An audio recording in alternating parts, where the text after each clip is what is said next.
ज्योती खेळणार.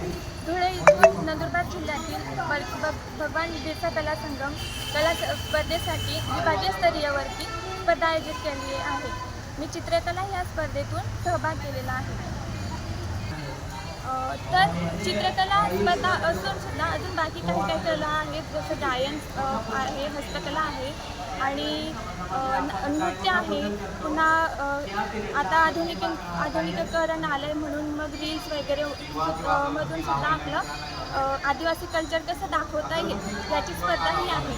तर ह्या इतर हा देवगिरी विभाग म्हणून इथं स्पर्धक म्हणून आलेले आहेत. धुळे, नंदुरबार, नाशिक वगैरे जिल्ह्याकडून स्पर्धक इथं आलेले आहेत. त्याला या स्पर्धेतून देवमोगरा माता ही नंदुरबार जिल्ह्यातील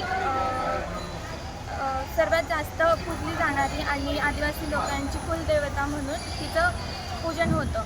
तर आणि तिला कणीमाता म्हणून पण ओळखलं जातं. कणीमाता का तर ती धान्याची देवी म्हणून पण ओळखली जाते. अशी प्रचिती आहे की जेव्हा आदिवासी लोकांना शेती करायचं माहीत नव्हतं, त्या देवमोगरा मातानेच शेती कशी करायची ही त्यांना लोकांना सांगितलं आहे. तर मी माझ्या कल्पनेतून देवीला जर धान्याचं स्वरूप कसं देता येईल हे दाखवण्याचा प्रयत्न केला, पण मी एका वेगळ्या शैलीतून म्हणजे गोंड शैलीतून दाखवण्याचा प्रयत्न केला.